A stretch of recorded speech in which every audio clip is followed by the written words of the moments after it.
Purple Room Podcast today. We got Jewish stuff and we got Greek stuff. And cultural. And cultural stuff. Yeah. As if Jewish stuff and Greek stuff is not cultural stuff. In case you were concerned that was not cultural stuff, they are. Oh, that's a good point. Thanks, Aiden. Okay. Now we start with stuff. We start with your notes that you prepped, so. Yeah, that's what we do start with that. What are we talking about today? We are talking about the comparison between.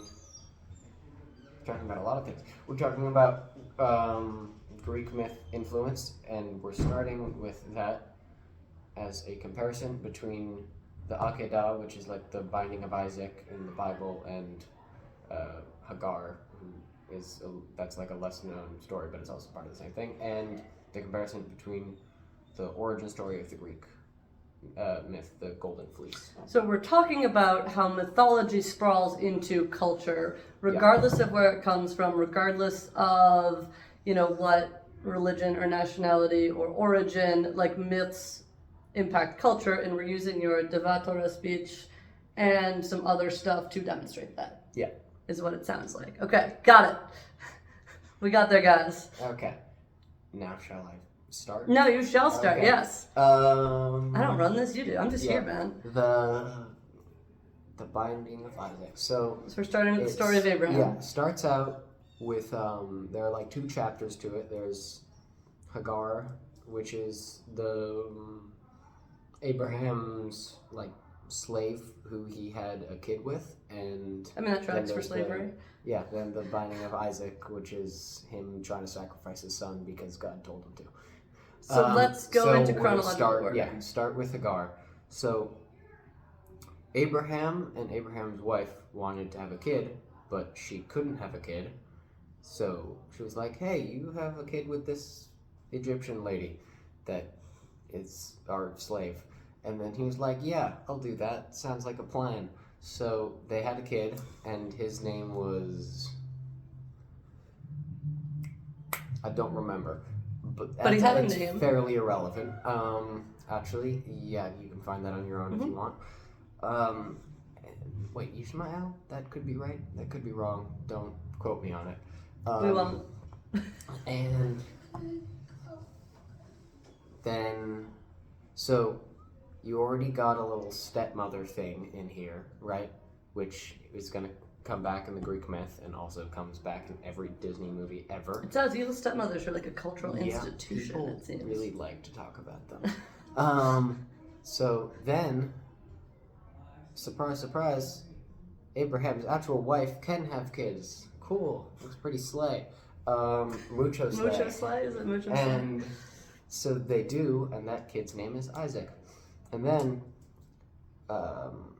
Abraham's actual wife is like, hey, we don't need this other asshole anymore. Why do we have this other kid? They can fuck off to the desert. So speaking of evil stepmothers, Disney's got nothing on the Bible. Yeah, and she is supposedly a nice lady in the Bible, but not right now. Because she basically is like, okay, I don't want this kid, because he's the first kid, to get my son's inheritance.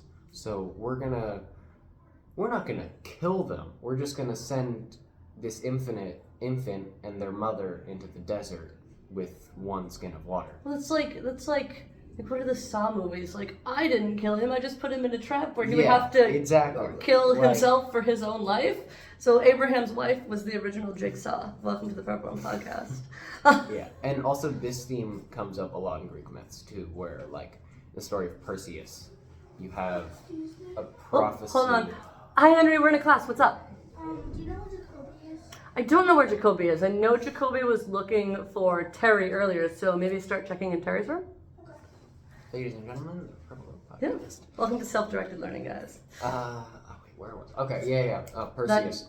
Perseus' mom got a prophecy where if she had a kid, that kid would kill her father. So the father didn't kill her, but he just sent her out to sea in a box. So we'll get there. Yeah. We'll get there. So we're still on Hagar. We're still on Hagar and the first kid being sent out into the desert. Yeah, so they didn't end up dying, which is pretty cool. She like left the kid in a bush and like walked a few feet away because she didn't want to like see him die.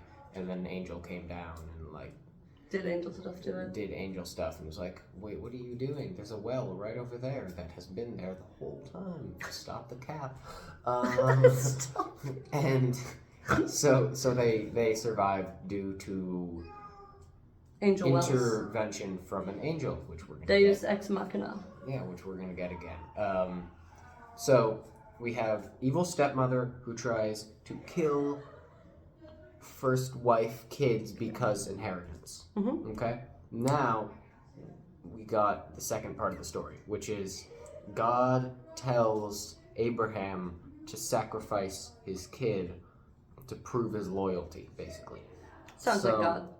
Yeah, but God didn't actually want that because in the end of the story, a ram comes and saves the day. Spoiler alert. Yeah, spoiler alert. So that I mean, I really don't have to talk about this one that much. It's just so he went It takes up him to up a to mountain. the mountain. Yeah, up to a mountain, ties him down. He's like, "I am going to kill thee." Has a knife. Then Ram comes last moment. Yay! And Ram saves the day. For some And reason, Ram I'm gets picturing killed. like Dragon Ball Z, like the ram comes in and all the lines in the background and the yellow and it's moving. And the Ram has spiky hair. Oh yeah, for sure, Yeah. for sure. And that's Absolutely shredded. how I Super pictured Ram. this. Super Saiyan Ram, like anime action shot. Sorry. Yeah, that is the descriptive language they use in the original text. Right, just like I'm gonna send you up to the desert. There was a well there the whole time. Also, in the original text. Clearly. But Okay, so is the ram God? the or is ram it just sent by no, God? the ram was just sent by God. Okay. So now we have an idea. So we got evil stepmother. These are the things you need to pay attention for in the Greek myth. Evil stepmother trying to kill kid for inheritance, and then you have godly intervention saving child with ram. Okay. Yep. So that does not Good. recap the story. That just recaps the threads that you need to follow in order to make the comparison. Yeah. Now, Greek myth, which is, if you want to find this on your own, it's like a mini myth inside the larger story of Jason and the Argonauts. So if you search up Jason and the Argonauts, then you'll find this. Well, what's the mini myth called? Is it the Golden Fleece? I have no idea. I couldn't find the name. Well, I'm looking at your notes and it says Story of the Golden Fleece. Yeah, that is my notes, and if you look up Story of the Golden Fleece, you'll find it. Okay. I'm sure. The book I have is by Rick Riordan. It's like Greek heroes and shit, and it's really, really readable. And I read it as a child, and I highly recommend it if you want to know a lot about Greek myths and not Like just to Aiden. read like the Iliad, which I also did because I'm a nerd. Yeah. Because nerd isn't about what you like. Nerd's about how you like things. Exactly. Yeah, and I read the Iliad on vacation because that's what nerds do. As one does. Yeah. And okay, yeah. So what Greek is the myth. story of the Golden Fleece and how does it connect to Abraham? Yeah, the story of the Greek myth. So we have a king named Athamas, probably, and he meets a cloud. The cloud is actually a nymph. Da da da. And then he gets married to the cloud, and the cloud is kind of taking place of the angel in this story, I guess. It's sent from above. It's heavenly and yeah. Okay. Yeah. And then it's kind of like reading Ulysses and like finding little comparisons. No, it really is. Yeah. Actually, like this is huge. Ulysses is an exercise in this. Yeah. That being said, he marries the cloud. Has two kids, Okay. Hela and Phrixus. The difference between this and the other story is Hela dies. Phrixus doesn't. But that's just how Greeks be. They're just violent little psychopaths. Spartans sacrificed young men to Artemis and whipped them to death. Whipped them to death. Yes, on the altar. They were thug life. They were just cool like that. Okay. All right. Like that's prolonged. Anyways. Yeah. So So- Hela and Phrixus, Yep, they have. trial by the yeah. cloud. And then Cloud moves on because that's what gods do. They don't stay with people. It's forever. true. And then he remarries and has more kids with this other lady, evil stepmother. We got 2 evil stepmothers. Cool. And then this lady's like, wait, I don't want these motherfuckers to have my kids' inheritance. I'm gonna kill them. But we're not gonna kill them. We're just gonna kill them. So, we got that, and both don't want them to have the inheritance. So she actually goes about this in kind of a baller way, like respect. You're a horrible person, but this was cool. So the women in ancient Greece, the queens were like in charge of giving out like the seeds to like all of the other women to do farming and shit while the men were out killing people. And she baked all the seeds so that they wouldn't grow. And then it would make, when nothing grew the next year, it would make the king think that the gods were mad at the city. And then she sent some folks to the Oracle of Delphi to ask the gods why and what we could do about it. And then when they came back with the truth of why would you fucking send them to queen's the a Oracle? dick, but she did some W. Stalin stuff and was like, I have your entire family and I'm going to kill all of them unless you tell the king that the only way to appease the gods is to sacrifice your 2 firstborn kids, Helle and Phrixus, which are the kids of the cloud. Okay? So we have evil stepmother trying to murder children for inheritance. In a really roundabout way. Yeah. Yeah. Kind of cool, actually. Yeah. W evil stepmother. And then, so the king is like, in kind of a W kingly move, he's like, you gotta do what you gotta do for the good of the many. So he's like, I'm gonna kill my kids. So he goes to a mountain and tries to sacrifice them. Oh, we also have a mountain. Yep. Mountaintop sacrifice. Mountain is in some of the stories, sometimes it isn't. Okay. But I'm gonna say it's a mountain just because it makes it better. Fair. That's how stories in history work. Yep. And it's made up anyway. So then the cloud nymph, who obviously knows what's going on because she's A cloud nymph. yeah, and sees all. She's like, wait a minute, this is bad. And then she's like, Like, hey, says the cloud nymph who abandoned her children in yeah, the first like place, this, right? Like, the balls of her. Save your kids Raindrops, now, if you will. like you care, please. So she sends her buddy, Mr. Golden Ram, who has the weirdest origin story possibly in all of Greek myths. That's for another day. that is for another It's day. That's a whole Poseidon podcast by itself. who has Is it for another day, or are you intercourse going with into it now? I'm just going to give the highlight. Okay, the highlight reel of Yeah, the Poseidon has intercourse with a sheep. That's very on brand for yeah, the gods. Yeah, honestly. there you go. Now you have that. And yeah, so that's the golden ring. Or golden ring. Well, if the fleece was golden, the ram was yes, probably also the golden. ram was also so yeah. golden. And he comes in and he yoinks the kids away off to safety, which is effectively what the other ram did in the other story. And then he flies these kids because he doesn't want them in Greece because clearly Greek people are fucking insane. So he flies them to this far off land called Colchis, and then on the way Helle, one of the kids, Helle and Phrixus, Helle falls off and dies because the ram is flying. This is a cool ram. And then she falls off in this place in some water, and then it is renamed the Hellespont. So, yeah, that's pretty cool. Yeah, if you're gonna die, you might as well get a spot named after you. Yeah. The Aegean Sea. Aegeus, the father. We'll get to that myth. Okay, all right. Yeah. So she dies, but he survives. And then when Phrixus gets to Colchis, the ram is like, "Now you have to sacrifice me because you got your life saved. Oh. And the gods need to be thanked because the gods did a lot there." So yeah, ram gets sacrificed instead of kid. Ram gets sacrificed instead of kid. Both of the stories. Okay, you didn't say that in the first one. So the threads we need to follow, the comparisons that we've made here, the murder strings connecting the things are evil stepmothers trying to kill kids while disguising that you're actually trying to kill children, divine intervention, and the divine intervention is via ram that then gets sacrificed in place of the initial sacrifice. Yes. Excellent. So Fantastic. I think one of the things we're trying to hit on is that myths, Greek myths in particular, which is what you're talking about today, but any sort of myth, religious myths, so on and so They forth, all connect. sprawl into culture as a whole. Yeah. Like the Babylonian sun god was called Shamash, and then there's a Jewish holiday called Hanukkah, and you light candles, and the highest candle is also called the Shamash. So fire, sun, there's definitely something there, and there's just infinite things like that.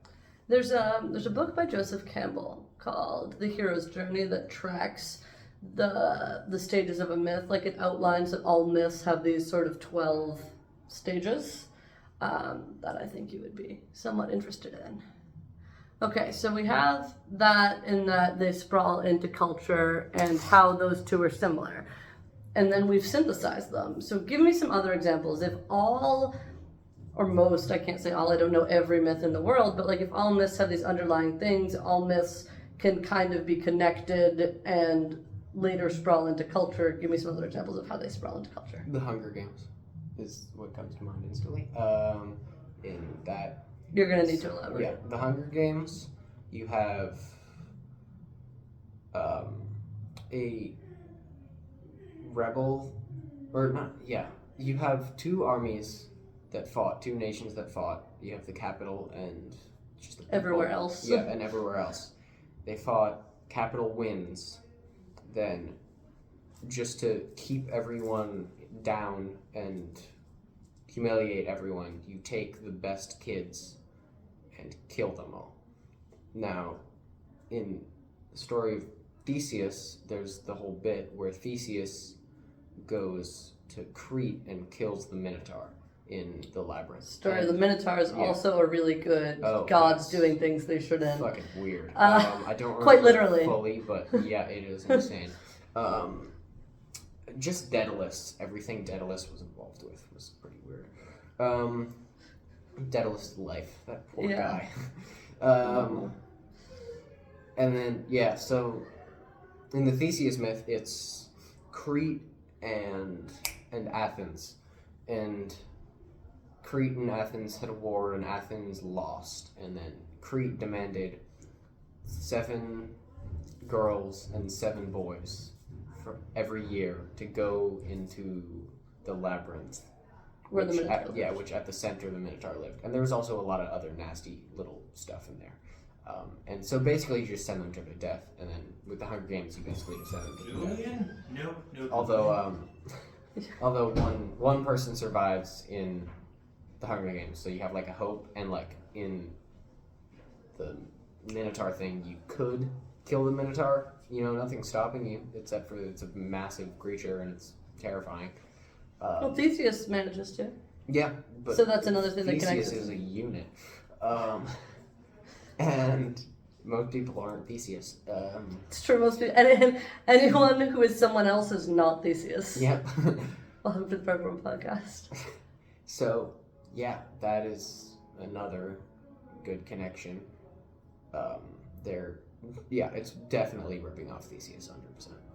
I mean, is it ripping it off or is it borrowing No, from? it's not ripping it off. We shouldn't say ripping it off. Ripping it off has like a bad connotation, but everyone is ripping off everyone in everything. You can't not. It's impossible. Yeah, there's theories around that. There's like no new stories. There's just Variations. like variations Yeah. of the same. Some people say 4, some people say 7 stories, and I think mythology speaks to that because I mean, like, I guess maybe we think about, you know, Greek myths or religious myths as detached from culture as it is now, No, or absolutely not.